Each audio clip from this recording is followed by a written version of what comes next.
verset que Pasteur Benjamin a pris sur tu aimeras ton Dieu de toutes tes forces, etc.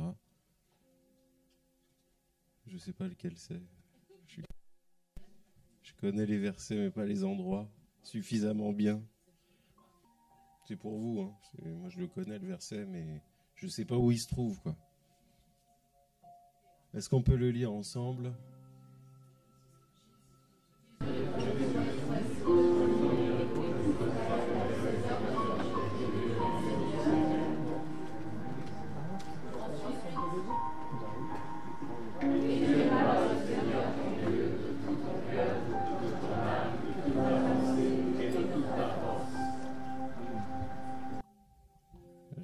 Je voulais rebondir dessus parce que dans ce verset très simple, qui ne peut pas laisser place au moindre désaccord, il y a tout dedans. Il y a tout l'homme et il y a tout Dieu. Et il y a le lien indissociable entre les deux. C'est pour ça que c'est très simple et en même temps c'est très compliqué. C'est très simple de le comprendre, c'est beaucoup plus compliqué de le vivre comme Dieu veut nous le faire comprendre.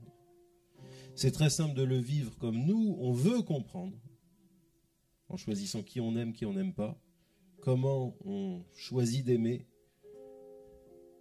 et comment on choisit de ne pas aimer. Mais Dieu est infiniment au-delà et au-dessus de tout ce qu'on peut dire, penser ou imaginer. Et j'aimerais qu'on puisse rentrer dans ce message en comprenant vraiment que le royaume des cieux, il ne peut pas monter vers nous, il ne peut que descendre. Et que nous n'avons pas d'autre choix que de prendre nos vies et de monter. Quand je dis prendre nos vies, c'est laisser de côté la vie qui doit être crucifiée et prendre le reste, c'est-à-dire Christ en nous, l'espérance de la gloire, et se laisser attirer vers le ciel. C'est pour ça qu'il est dit, il viendra sur les nuées. Parce que, je ne vais pas dire qu'on va faire chacun 50-50, mais il y a une partie du chemin que le Seigneur a fait. Et il y a une partie du chemin qu'il va faire encore. Et il ne va pas le faire pour tout le monde, cette partie-là. Il va le faire pour ceux qui sont prêts à s'élever pour le rejoindre dans les nuées au son de la trompette. Et on va prendre un passage biblique qui est bien connu des chrétiens et des non-chrétiens. Les non-croyants ne connaissent pas les détails, mais on a tous entendu déjà parler de Lazare et de ses deux sœurs. Et quand on parle du royaume de Dieu, on est obligé de parler des citoyens du royaume de Dieu. Ce matin, j'ai présenté, avec l'aide du Seigneur, 3 types de personnes qui marchent sur la terre. Et je voudrais aujourd'hui qu'on puisse voir 2 types de citoyens des cieux. Et je dis bien citoyens des cieux. Est-ce qu'on peut dire ensemble citoyens des cieux ?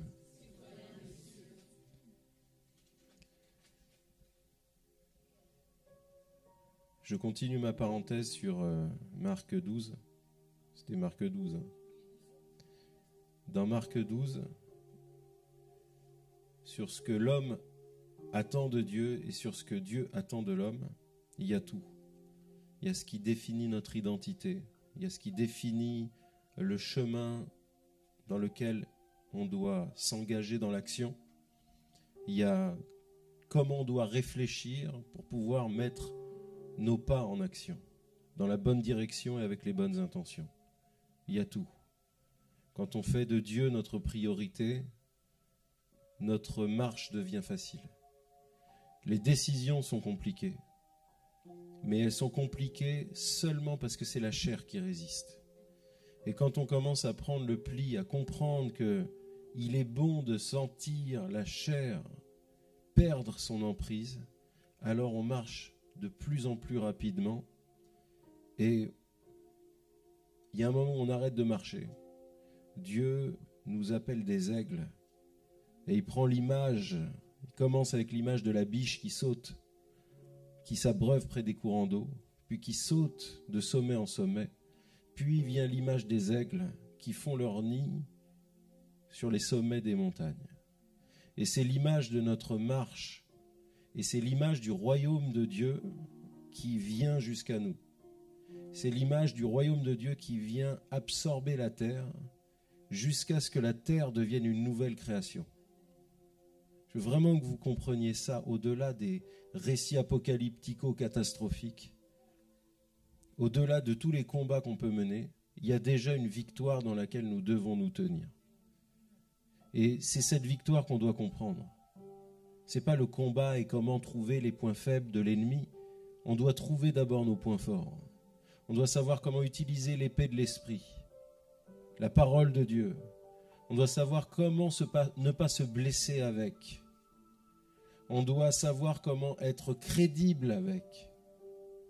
Il y a tous ces éléments-là qui nous permettent d'avancer, de monter pendant que Jésus nous rejoint. Ça va ? Donc on va faire un pas de plus. Un pas de plus, non pas vers le président Emmanuel Macron, mais vers le Seigneur des Seigneurs et le Roi des Rois. Et on peut toujours plaisanter du président Emmanuel Macron, mais dans la Bible elle-même, il est écrit « sous le règne du roi ». Sous le règne du roi. Ça veut dire que Dieu qui place des autorités, peu importe qui elles sont, Dieu les reconnaît. Ce que Dieu reconnaît, nous devons le reconnaître. Ça ne veut pas dire que Dieu reconnaît et est d'accord, ça veut dire que Dieu reconnaît. Il s'arrête et dit effectivement celui-là est roi, effectivement celui-là est prince, effectivement celui-là est esclave, effectivement celui-là est libre. Ce sont des choses auxquelles nous devons faire attention parce que le royaume des cieux se construit. Et pour se construire, avant de construire de l'extérieur, on doit d'abord construire de l'intérieur.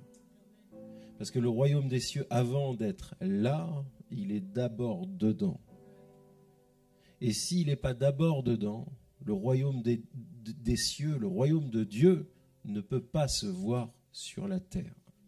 Donc je vais t'inviter à poser ta main, une main amicale sur ton ami, ton frère ou ta sœur à côté de toi, et lui dire le royaume de Dieu doit se bâtir avec toi.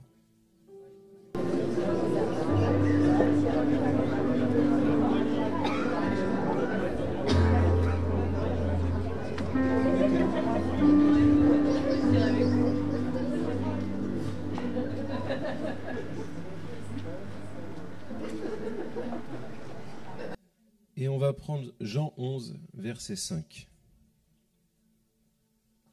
Jean 11, versets 5 et 6.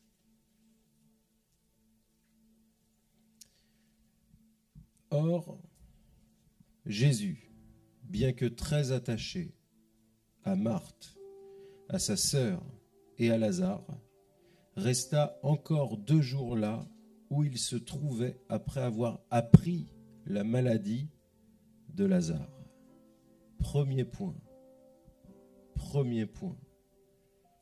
Nous avons dit ce matin que nous avions la certitude que Dieu allait guérir encore cet après-midi. Ce matin, c'était les prémices. Et on ne peut pas prendre ce verset, croire ou déclarer que la parole de Dieu est vivante et ne pas s'attendre à la démonstration de la vie de cette parole. Donc je veux vraiment vous inviter à ne pas écouter ce message, mais à l'entendre. À ne pas écouter la parole de Dieu, mais à l'absorber et à laisser le Saint-Esprit faire le déclic, l'allumage, la mise à feu, pour que cette parole passe du logos au rhéma, c'est-à-dire d'une parole intellectuelle à une parole qui devient vivante et active. Vous comprenez ce que je veux dire? Ça veut dire que cette parole, elle ne doit pas rester un concept, elle doit devenir une expérience. Est-ce qu'on peut prier quelques instants pour ça, maintenant? Élevez vos voix, restez assis ou mettez-vous debout, ça m'est égal, mais juste priez.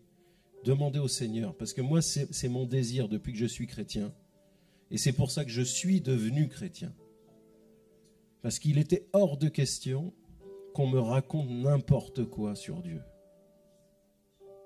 Parce qu'est venu un temps dans mon existence où la seule autorité qui restait de valable à mes yeux, c'était ce Dieu, parce que je ne le voyais pas. Et donc, il était impossible que ce Dieu ne puisse pas être celui qu'il dit être. Sinon, je n'avais plus aucune raison de vivre. Et je peux vous garantir que si je suis encore là devant vous, c'est que Dieu est Dieu. Et s'il a été Dieu pour moi, à combien plus forte raison, il est Dieu pour vous. Comme l'a dit le serviteur de Dieu, il y a des choses qui ne se sont pas réalisées dans ta vie parce que tu n'as juste pas compris. Ce n'est pas Dieu qui bloque, ce n'est pas Dieu qui est en retard. C'est Dieu qui attend que tu comprennes quelque chose qui fasse l'allumage pour que sa grâce ne vienne pas à sécher comme de l'huile. Pour que ce ne soit pas une semence qui va sécher dès qu'il va y avoir un peu de soleil. Vous me suivez? Si vous avez besoin de cette réponse, expérience concrète de Dieu, est-ce qu'on peut prier en langue quelques instants maintenant? Maintenant, allons-y, prions en langue. Prions en langue, s'il vous plaît. Priez en langue, priez en langue. Priez en langue. Saint-Esprit, fais le chemin au-dedans de nous. Fais l'espace. Seigneur, fais l'espace pour recevoir le royaume de Dieu, pour recevoir ce qui en nous veut pousser et émerger. Seigneur, si nous avons été immergés dans les eaux du baptême, si nous avons été immergés en Christ, si c'est dans l'Esprit et dans son feu que nous avons été immergés, alors le royaume de cieux doit émerger de nous. Seigneur, fais émerger ce royaume, Seigneur. Fais-le émerger dans le nom de Jésus. Lorsque Jésus a appris la maladie de Lazare, il est dit que bien que Jésus aimait Marthe et sa sœur et Lazare, il resta encore 2 jours là où il se trouvait. 2 jours. Vous savez ce que ça signifie 2 jours? 2 jours, c'est le temps qu'il a fallu pour Lazare de passer de malade à mort. Vous imaginez? Le prince de la vie entend que ses bien-aimés sont en danger et sa première réaction, ce n'est pas de se précipiter, c'est d'attendre. Et il attend juste le bon timing pour que la maladie empire au point de non-retour. Ça veut dire qu'il y a quelque chose que nous devons comprendre. Ton timing et tes exigences ne peuvent pas être celles de Dieu. C'est la première loi spirituelle pour recevoir, pour déclencher le changement et l'activation de la prophétie dont parlait le serviteur tout à l'heure. Est-ce que vous comprenez combien c'est illogique pour la chair? Mais quand on accepte d'avoir besoin tout de suite d'une chose, mais qu'on accepte volontairement, au début c'est pas volontaire, mais qu'on comprend, on se laisse persuader par l'esprit qu'il vaut mieux attendre, parce que si ça n'est pas venu, ça me questionne sur moi-même, puis sur Dieu, puis sur moi-même. Et quand je me questionne entre moi-même et Dieu, je pense au royaume des cieux. Je pense au principe du royaume des cieux. Parce qu'un royaume n'existe pas sans le roi, et un roi tout seul ne peut pas gouverner un royaume. Un roi, pour devenir gouverneur d'un royaume, il a besoin de personnes qui répondent, de personnes qui montent, de personnes qui décident de s'installer dans son royaume. Et quand Dieu ne répond pas, c'est parce que Dieu veut faire de toi un résident permanent des cieux. S'il répond trop vite, tu risques de rester un résident permanent de la terre. Est-ce que quelqu'un m'entend? Si tu veux recevoir les choses de Dieu, tu dois comprendre que Dieu est esprit et qu'il y a des choses qu'on ne peut recevoir que par l'esprit. Et que si ta chair a besoin de guérison, si tes os ont besoin de guérison, Dieu le sait. Dieu ne te dit pas non, Dieu réclame qu'un chemin dans ton esprit puisse supporter la guérison. C'est pour ça que il y a tellement de conversions qui ne tiennent pas. C'est pour ça qu'il y a tellement de signes et de miracles effectifs qui, quelque temps après, ont disparu. Pire que ça, que les signes et miracles disparaissent, c'est une chose. Mais les gens ne sont qu'en transit dans le royaume des cieux. Ils montent et ils redescendent. Ils n'ont pas de racines. Ils n'ont pas envie de faire des racines. Et c'est de notre responsabilité, pas seulement les prédicateurs, mais tous les chrétiens. C'est de notre responsabilité quand on voit quelqu'un et qu'on lui annonce l'évangile de penser aux racines futures, de penser au champ dans lequel l'homme va faire ses racines. Parce que celui qui trouve le trésor, il ne voit pas à travers le sol. C'est ses racines qui l'avertissent qu'il a rencontré un trésor. C'est le message de ce matin. Ça veut dire que quand les racines poussent, descendent, travaillent le sol, à l'abri de tous les regards, dans la peine, dans l'impatience, dans le désert, il y a un moment où tes racines, assoiffées du ciel, sentent qu'elles butent contre quelque chose, contre le rocher, contre Christ, le trésor de notre existence, le trésor des cieux, le trésor de l'éternité. Et c'est à cet instant précis que l'homme sait qu'il doit tout vendre pour gagner ce champ. Il n'achète pas le trésor. Il pourrait le déterrer et aller avec. Il achète le champ. Parce que le champ, c'est sa vie. Est-ce que vous me comprenez? Le champ, c'est la vie que Dieu t'a donnée sur la terre. Tu ne peux pas la laisser à quelqu'un d'autre. Tu ne peux pas la détériorer et arracher Christ de ta vie parce que Christ est venu pour être indissociable de ton existence. Ce n'est pas tes parents qui t'ont fait enfanter, c'est lui, c'est sa parole qui t'a fait exister avant même que ta mère existe, avant même que ta mère te porte. Il y a une parole qui t'a amené à l'existence dans l'invisible.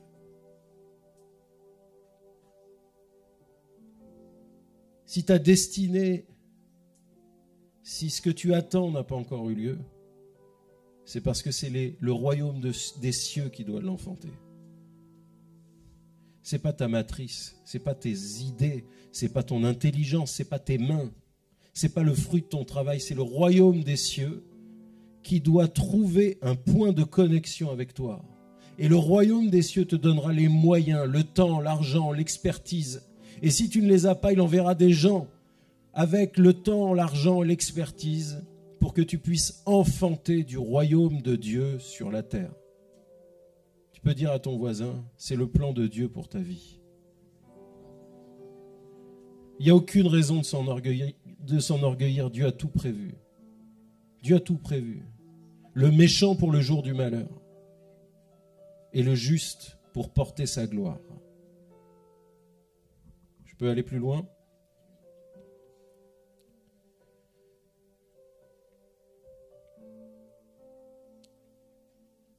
Jean 11, toujours, verset 19. On va aller de 19 à 34. beaucoup de Juifs étaient venus auprès de Marthe et de Marie pour les consoler au sujet de leur frère, parce que Lazare avait fini par mourir. Puis, Marthe, dès qu'elle entendit que Jésus venait, alla au-devant de lui. Mais Marie demeurait toujours assise à la maison. Vous captez l'histoire? Lazare est mort. Les deux sœurs restent. Il y a Marthe qui court vers Jésus et il y a Marie qui reste assise à la maison en train de se lamenter. On est bon? Je peux continuer? Verset 21. Alors Marthe dit à Jésus, « Seigneur, si tu avais été ici, mon frère ne serait pas mort. » Est-ce que ce n'est pas le cri du citoyen des cieux, ce cri-là? L'incroyant ne peut pas le porter. Parce que l'incroyant, il n'a pas porté son espoir en Dieu. C'est nous qui sommes citoyens des cieux. C'est nous qui sommes enfants de Dieu. Nous seuls qui pouvons aller dire à Dieu, mais pourquoi, puisque je suis ton fils, puisque je suis ta fille, et que tu n'es pas n'importe quel père, tu es notre Dieu, tu es mon créateur, on t'appelle le sauveur, pourquoi lui, tu l'as laissé mourir? Pourquoi tu as laissé pourrir mes rêves? Pourquoi tu n'as pas laissé mes plans s'accomplir?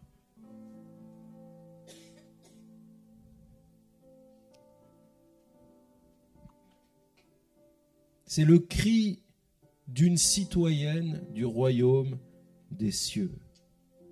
Et on va voir quelques points avec Marthe, puis on verra un peu plus loin avec Marie. On est bon?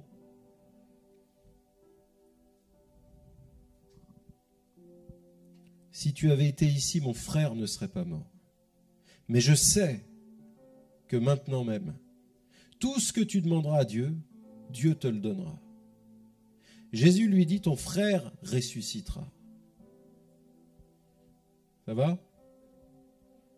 Marthe va faire un reproche à Jésus.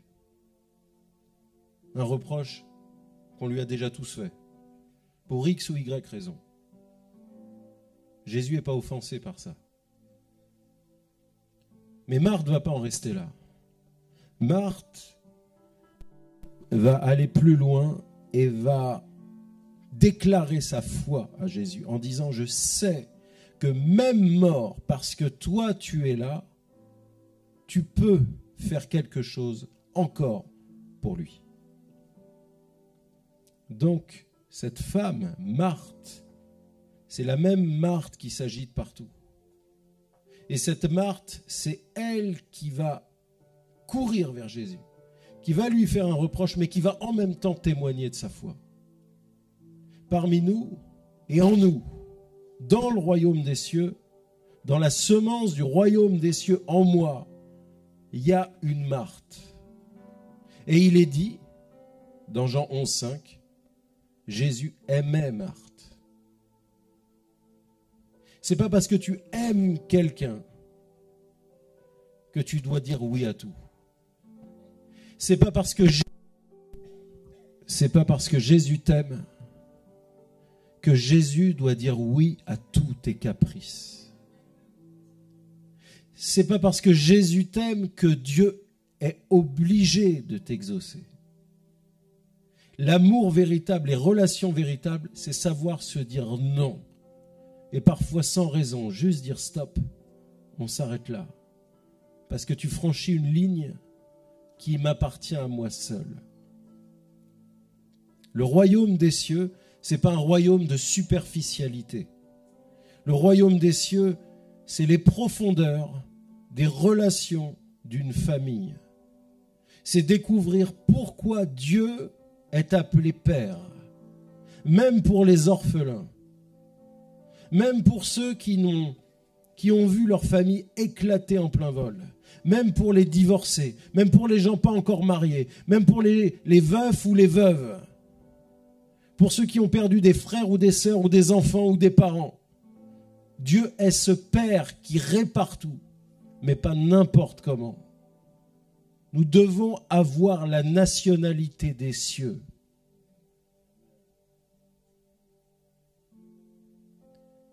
dans le livre de Josué, il y a un moment où Josué relève la tête à Jéricho et il voit un homme avec son épée nue sortie.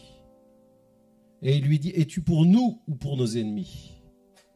Et cet homme va dire, ni pour les uns, ni pour les autres. Je suis le prince de l'armée des cieux et j'arrive maintenant. Ça veut dire que c'est à toi de savoir dans quel camp tu te trouves, parce que c'est une question que Dieu ne se pose pas. C'est pas tout de dire Jésus, Jésus. C'est pas tout de dire Seigneur, je te donne tout. C'est pas tout de le chanter. Il faut en faire l'expérience. Celui qui a fait l'expérience sait qui est Dieu. Celui qui parle de Dieu, mais agit sans arrêt à l'opposé de qui il est, de son caractère, est un menteur. Et je dis celui qui recommence sans cesse est un menteur. Parce qu'il est dit que celui qui tombe, ou plutôt celui qui estime ne jamais tomber, est un menteur. Ce n'est pas le péché qui te disqualifie, c'est le fait de cette répétition du péché devenant comme un mode de vie. Ça va ?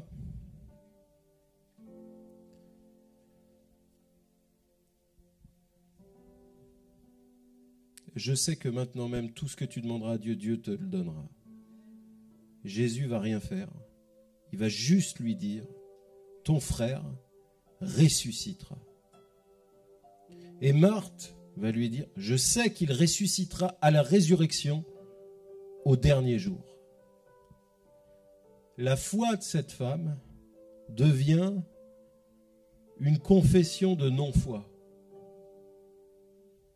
Parce que elle est dans une détresse qui l'amène à dire une vérité, mais qui n'est pas juste. Je vais vous emmener plus loin. Est-ce qu'on est ensemble sur ce point? Je veux vraiment vous donner une clé qui n'a rien à voir avec la chair et le sang, qui n'a rien à voir avec l'amour, avec la bien-pensance, et qui n'a rien à voir avec la politesse. Une clé vraiment spirituelle qui amène la main de Dieu à se mettre en mouvement. Parce que tout ce qu'a fait Marthe pour le moment n'a pas mis Jésus en mouvement. Il a juste amené à libérer une réponse. Mais comme je disais récemment, le royaume des cieux ne consiste pas en réponse mais en solution. Et l'apôtre Paul va le dire autrement en disant le royaume des cieux, c'est une démonstration d'esprit et de puissance. Ça va? Donc Marthe va expliquer tout ça à Jésus. Va lui dire que oui, quelque part, elle croit que son frère ressuscitera, mais plus tard, pas maintenant. Parce que peut-être qu'elle a juste peur d'être déçue. Et elle a le droit d'avoir peur d'être déçue. C'est pour ça qu'elle a une sœur. C'est pour ça que Jésus est là. Parce que Jésus, il nous aime, même si on est tous différents. Même si je n'ai pas la foi de ma femme ou que ma femme n'a pas ma foi sur certains points, je sais que quand je suis faible, c'est alors que je suis fort. Arrêtons d'être des hypocrites religieux en essayant d'être toujours dans la foi, toujours dans la joie, toujours dans la victoire. Il y a des fois on se vautre, on se fait mal, mais Dieu est notre puissant soutien.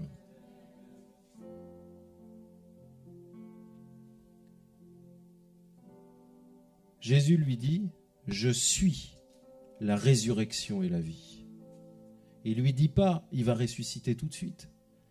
Il l'accompagne dans sa foi, là où elle en est, pour lui dire, mais tu ne comprends pas que je suis là. Et si je suis la résurrection et la vie, est-ce qu'il y a une raison d'attendre le dernier jour?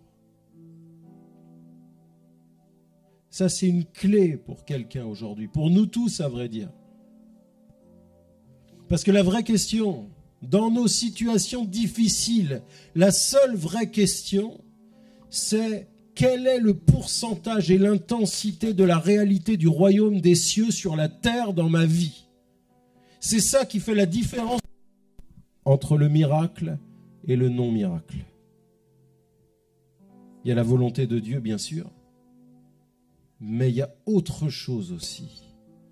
Il y a le prix qu'on paye de tout vendre pour acheter ce champ, pour racheter sa vie, parce qu'on a identifié que Christ était caché à l'intérieur.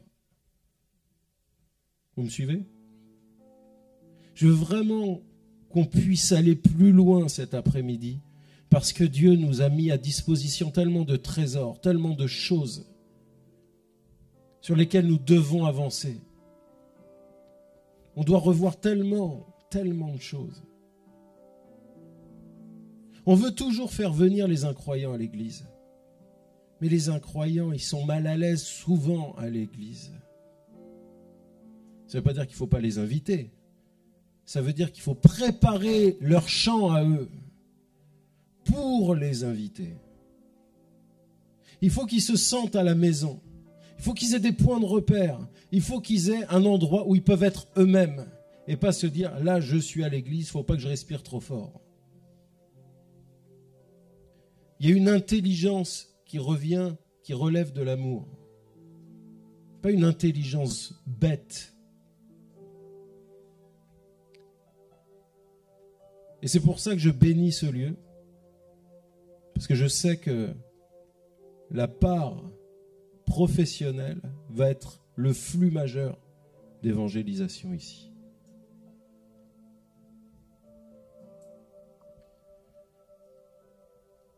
Ça va, je peux continuer ou je vous ai fatigué déjà?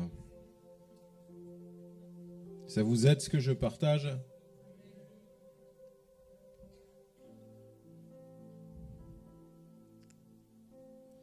Je suis la résurrection et la vie, celui qui croit en moi, bien qu'il soit mort, malgré tout, vivra. Et quiconque vit et croit en moi ne mourra jamais. Crois-tu cela? Si on cherche un peu, on se rappelle très bien des dernières questions qu'on a posées à Jésus. Mais je voudrais vous demander cet après-midi, est-ce que vous vous rappelez de la dernière question qu'il vous a posée à vous? Qu'est-ce qu'il vous a dit en dernier? Qu'est-ce qu'il vous a demandé en dernier? Qu'est-ce que vous avez choisi d'oublier? De manière inconsciemment consciente, qu'est-ce que nous avons choisi d'éviter dans sa question? Parce que la prière, c'est un dialogue. Ce n'est pas une liste de courses. Et quand on parle à quelqu'un, il faut s'attendre à ce qu'il nous réponde. Et peut-être que dans tes sujets de prière, Jésus a voulu approfondir certains points, juste pour t'aider à atteindre l'objectif un peu plus vite, un peu plus simplement. Crois-tu cela? Elle lui dit, oui Seigneur, je crois que tu es le Christ, le Fils de Dieu, qui devait venir dans le monde.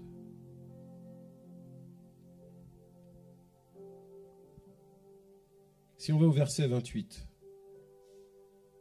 c'est Jean 11, 28, c'est ça. Hein?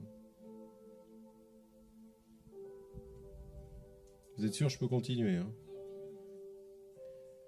Quand elle lui dit cela, elle s'en alla et appela Marie, sa sœur, secrètement, disant, le Maître est venu et il t'appelle. Est-ce que vous remarquez ce qui s'est passé quand Marthe vient, Marthe, la bien-aimée de Jésus, vient le voir et enlève tous ses masques et lui explique qu'elle a la foi, mais que sa foi est limitée, pas adaptée correctement à la situation, mais qu'elle ne peut pas faire plus. Jésus lui dit, je suis. Il lui dit pas, j'ai la solution. Il lui dit pas, j'ai la réponse. Il lui dit, regarde, moi qui je suis. Et à partir de qui je suis, remets-toi en marche. la révélation de « je suis ». On veut toujours savoir comment faire et Dieu nous répond à chaque fois qui il est. Et on n'arrive pas à faire le pont entre les deux. Et c'est ce pont précisément qui empêche le royaume des cieux de se déverser à sa juste mesure.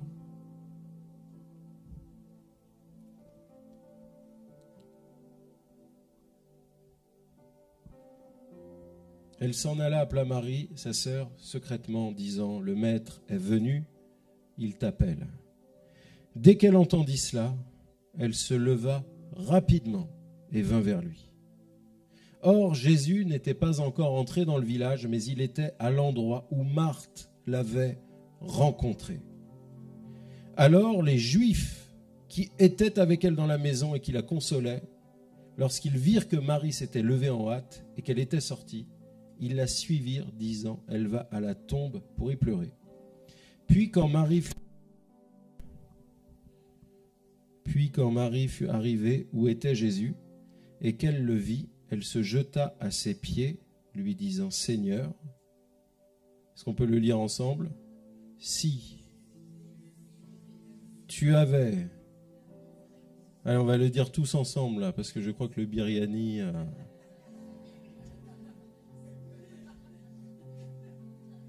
Est-ce qu'on est prêt? 1, 2, 3, c'est parti. Si.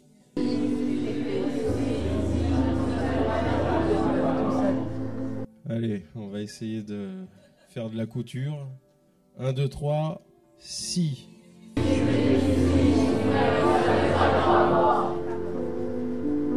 Ça va? Je peux aller plus loin. 2 citoyens, 2 citoyennes, type du royaume des cieux. Des gens sauvés, des bons chrétiens, des gens que Jésus aime. Il ne les tolère pas, il les aime, il les connaît personnellement. 2 personnes différentes. 2 personnes à qui Jésus ne fait pas de reproches dans ce passage. Ces 2 personnes, c'est nous ici aujourd'hui. Et ces 2 femmes, elles vont prononcer exactement la même phrase. Si tu avais été là, mon frère ne serait pas mort. Sauf que Marie, elle continue pas. Marie, c'est la même Marie qui choisit de rester au pied du maître pendant que Marthe court partout. Marie, c'est la même Marie qui casse un vase d'albâtre avec un parfum de grand prix pour nettoyer, essuyer les pieds de Jésus. Est-ce que vous me comprenez? Le royaume des cieux, il commence à l'intérieur de toi, dans le secret de ta résidence. Où est-ce que tu résides en esprit? Dans quelle dimension du royaume des cieux tu te tiens quand tu es tout seul, chez toi, dans ta maison ou ailleurs? Où habitent tes pensées dans le silence total? À qui tu penses? Quand tu fais une action et que tu allumes la télé, que tu regardes une série Netflix, est-ce que Jésus s'assoit à côté de toi dans le canapé? Est-ce que tu es prêt à éteindre quand tu sens que ce n'est pas quelque chose qu'il lui a envie de voir? Je ne parle pas de phobie et de jeter les télés et les jeux vidéo par la fenêtre. Je dis juste d'être citoyen du royaume des cieux. D'être authentique, d'être vrai. Il y a des choses qu'un enfant de Dieu ne peut pas faire. C'est pas qu'il ne peut pas le faire, qu'il n'en est pas capable. Ça veut dire que s'il le fait, il se renie lui-même.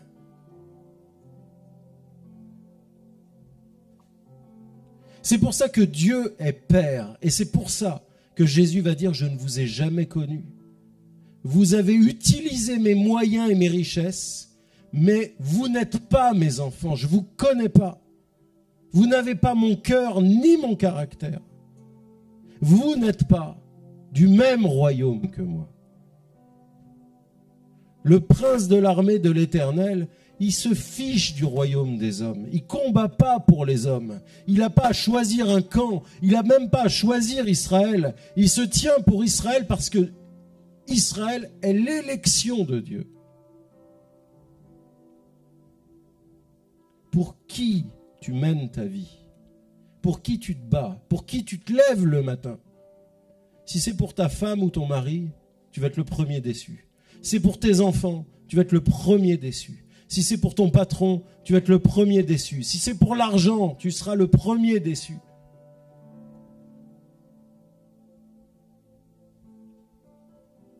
Marie va faire le même reproche,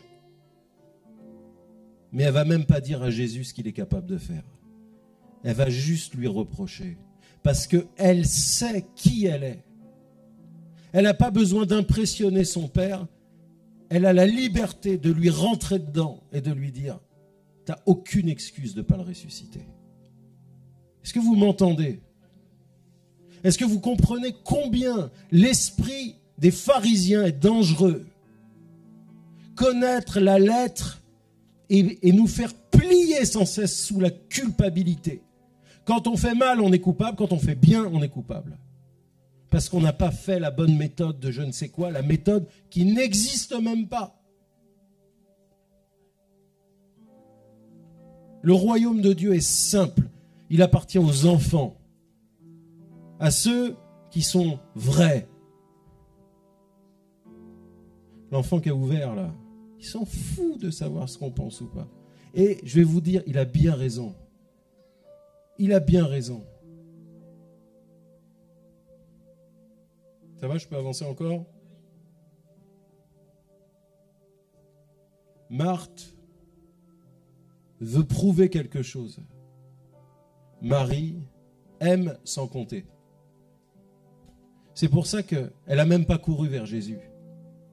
Elle était entière dans sa démarche, entière dans les larmes et entière dans les reproches avec Jésus. Si vous lisez les psaumes de David en hébreu, vous allez voir combien David littéralement incendie ses ennemis, combien il remue le ciel envers Dieu, le langage qu'il utilise. Et il est dit que David était un homme selon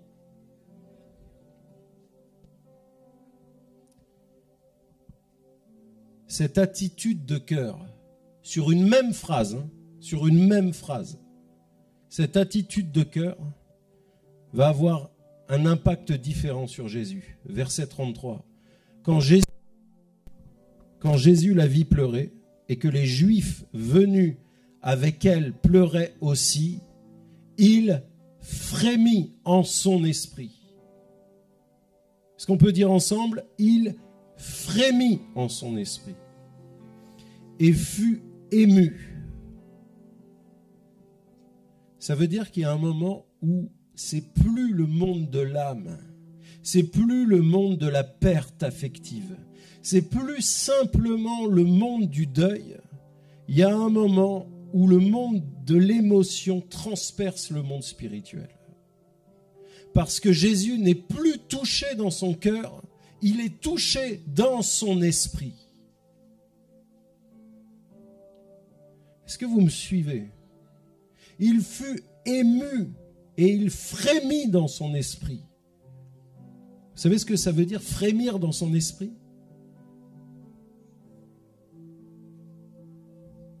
Ça n'a même pas de traduction. Frémir dans son esprit, si on regarde le mot, c'est être agité d'avant en arrière. On parlait, le pasteur Benjamin disait, ne vous inquiétez pas si des gens tombent. Mais c'est ça, frémir en esprit. Frémir en esprit, c'est quand l'esprit prend le dessus sur le reste. C'est quand le royaume des cieux envahit la terre et la chair. Et que le corps humain, qui n'est qu'une tente, qui n'est qu'un véhicule, ne peut pas contenir le royaume qui est à l'intérieur. Est-ce que vous m'entendez? Est-ce que quelqu'un a soif de voir ce royaume le secouer dans tous les sens? C'est pas simplement pour tomber par terre. C'est pour laisser la gloire de Dieu paraître. C'est pour que je mette mes mains à son service, que mes mains deviennent les siennes, qu'il puisse enfiler ses mains dans les miennes comme des gants et qu'il puisse travailler sur la terre. Que sa langue soit la mienne, que sa bouche soit la mienne, que son regard soit les miens. et que je puisse laisser l'empreinte des cieux sur la terre. Est-ce que quelqu'un peut se réveiller de sa torpeur? Est-ce que quelqu'un est prêt à se lever et à dire, Seigneur, je veux être citoyen du royaume clairement identifié. Je veux ma carte d'identité. Je veux mon passeport. Je veux mon visa. Je veux ma carte de résident permanent. Je ne veux pas être temporaire. Je veux être temporaire sur la terre, mais éternel dans ton royaume. Il a tout accompli pour ça. Si on n'arrive pas à faire des disciples, c'est parce qu'on n'est soi-même pas disciple. On veut aimer et on tolère ce que Dieu ne tolère pas. On laisse des gens nous traîner en arrière sous prétexte de gentillesse. Mais c'est pas ça, le royaume des cieux. C'est pas la bêtise humaine, le royaume des cieux. C'est pas le cœur humain, c'est pas l'amour humain. Le royaume des cieux, c'est une œuvre spirituelle. Au dernier jour, tout ce qui n'est pas spirituel disparaîtra. C'est pour ça que l'apôtre Paul va dire, si j'aime charnellement, si je donne même ma peau pour qu'elle soit brûlée, pour que tous les pauvres aient à manger, si je n'ai pas l'amour tel que Dieu le conçoit, tout ça, ça compte pour du vent. Tu vas passer ta vie à te crever littéralement pour un royaume sans le comprendre.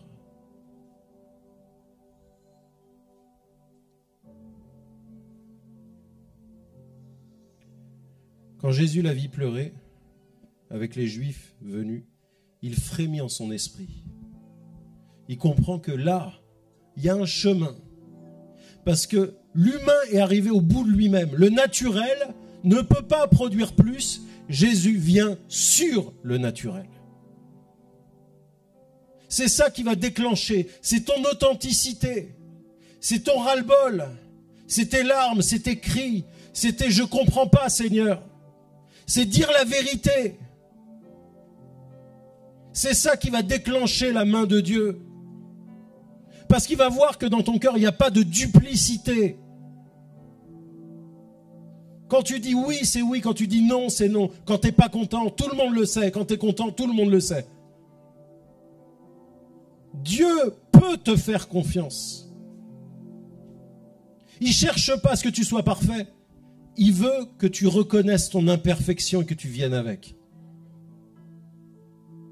Et quand on vient comme ça, il n'y a aucun homme qui peut nous accuser. Il n'y a aucun poids de culpabilité qui peut rester sur la balance. Parce que tu sais qui tu es. Tu n'as jamais prétendu être quelqu'un d'autre. Tu es juste venu être toi-même. Et en faisant ça, tu obéis au Seigneur. Comme le disait Pasteur Benjamin, l'obéissance, c'est ce qui nous fait vivre le royaume de Dieu. Et l'obéissance, c'est Jésus qui nous dit « Venez à moi, tel que vous êtes ». C'est lui qui s'occupe de nous changer. C'est lui qui s'occupe d'écrire, de tamponner la carte de résident permanent. Mais dehors les magiciens, dehors les menteurs, dehors les hypocrites. Je voudrais que vous puissiez juste saisir combien Jésus a été saisi et ému de compassion et comment le Saint-Esprit s'est réveillé et s'est révélé en lui parce que cette femme est venue telle qu'elle était, chargée du fardeau de la mort de son frère. Il a attendu 2 jours et elle lui a dit « Pourquoi t'as attendu 2 jours ? Je veux comprendre. » Mais en elle, comme en Marthe, il y avait ce respect de qui il est. Je fais grâce à qui je fais grâce. Je suis l'Éternel, lent à la colère, riche en compassion.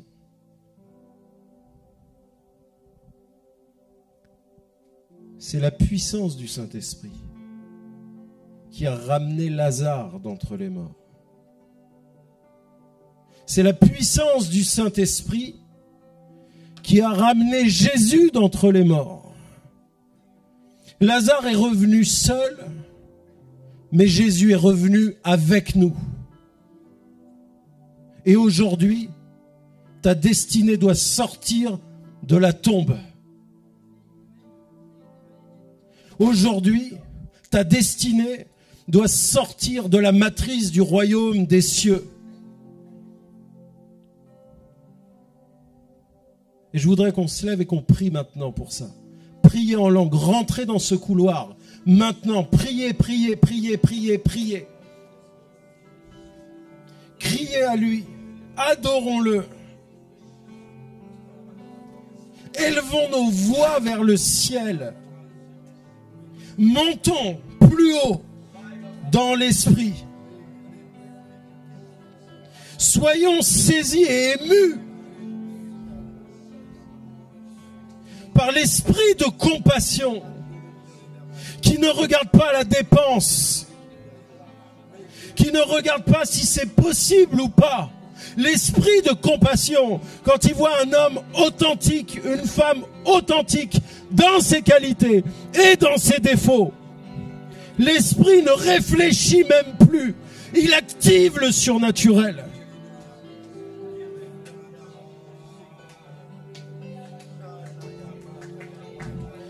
Viens, Saint-Esprit, maintenant, raccorder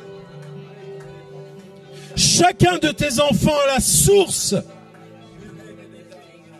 Rebranche les pensées, rebranche les cerveaux, rebranche les yeux, les bouches et les oreilles. Redonne les 5 sens spirituels à ton peuple comme au temps de l'église primitive, où un seul homme a évangélisé toute la Samarie, où un seul homme qui n'avait aucun titre. Le titre est venu à cause de qui il était. Il n'est pas parti parce qu'on a dit c'est un évangéliste. Il est parti et on a constaté que c'était un évangéliste.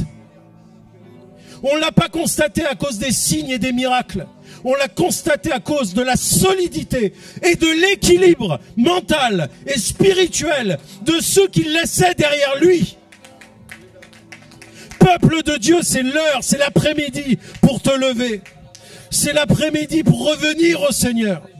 C'est l'après-midi pour être équipé. C'est le temps pour toi. C'est le temps pour toi de commencer à dire à Dieu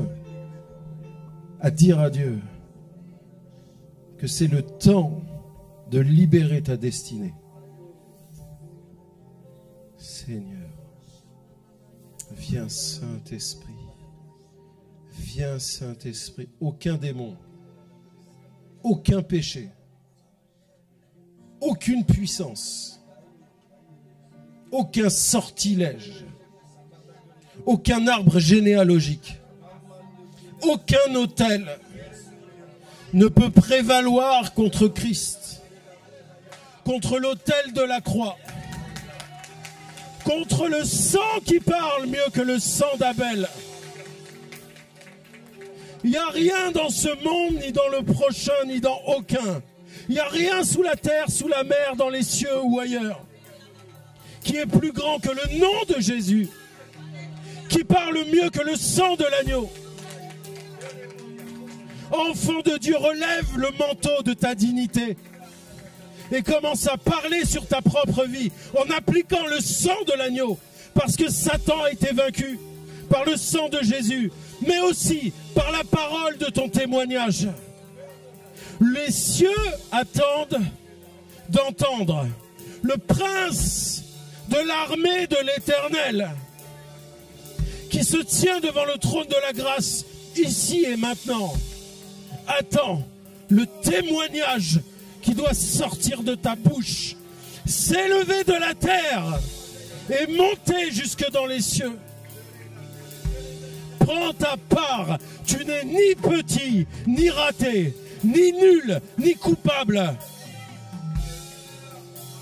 Que personne ne méprise ta jeunesse, que personne ne se moque de la couronne de ta vieillesse. Relève-toi, ressuscite. Ressuscite. Parce que celui qui était avec Marthe et Marie, par son esprit, est encore là aujourd'hui.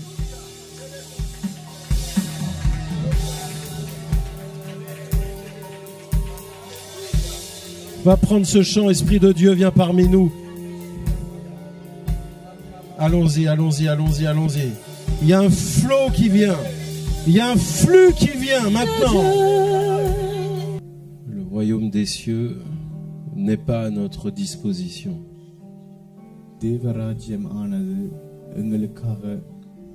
C'est nous qui sommes à ses dispositions.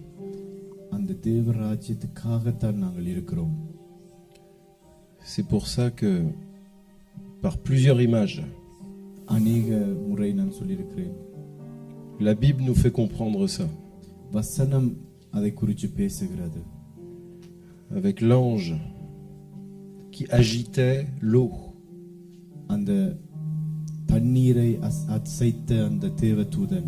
Dans la piscine. Les humains attendaient.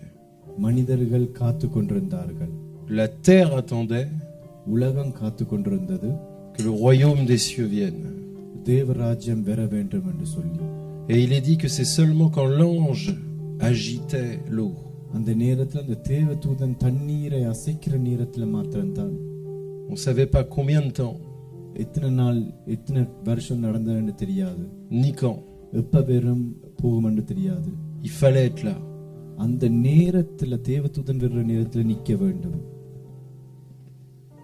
Et pour être là,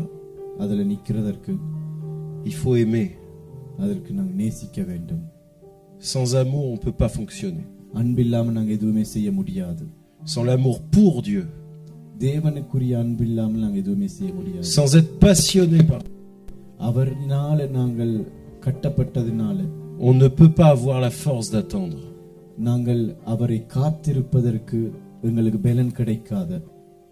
Quand un corps naturel ne mange pas, c'est qu'il y a quelque chose qui ne va pas. Quand tu passes des jours sans manger, sans faim, c'est que tu es malade. Si tu passes des jours sans prier, sans chercher Dieu,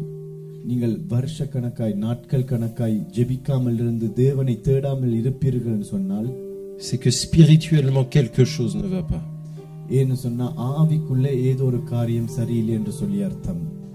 C'est très simple. Le royaume des cieux commence par ça. Et dans ce chemin 5, cet après-midi, je comprends que c'est ce pas-là que Dieu attend. Où on arrête de se trouver des excuses. Et où la seule solution c'est dire Seigneur, j'ai pas faim. J'ai pas faim de toi. Et je comprends que c'est pas normal. Viens juste à mon secours.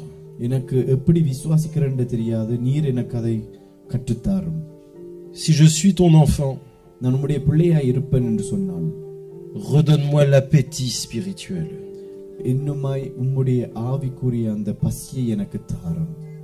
Est-ce que c'est la prière de quelques-uns aujourd'hui? Avec les ministères, si vous êtes d'accord, on va prier vraiment pour ce point-là. Et la très très bonne nouvelle, c'est qu'aucun d'entre nous ne peut faire ça. Donc on est tellement relax de savoir que Dieu va le faire parce que c'est sa volonté. Il y a une grande joie qui va nous saisir aujourd'hui. Parce que c'est l'inauguration de nouveaux locaux. இந்த இடத்தை நாங்கள் புதிதாய் திறக்கிற விழாவா இருக்கிறது. Mais l'inauguration d'un nouvel espace spirituel dans ta vie. அதே நேரத்தில் ஆவிக்குரிய இடத்தை நாங்கள் இங்கே உருவாக்கி கொண்டிருக்கிறோம். Tous ceux qui veulent avoir faim et soif, courez devant, on va prier maintenant. தேவனுடைய பசி தீர்ந்தல் சொன்னா முன்னாடி வாருங்கள். முன்னுக்கு இருக்கிற கதிரை எல்லாம் எடுத்து விட்டுட்டு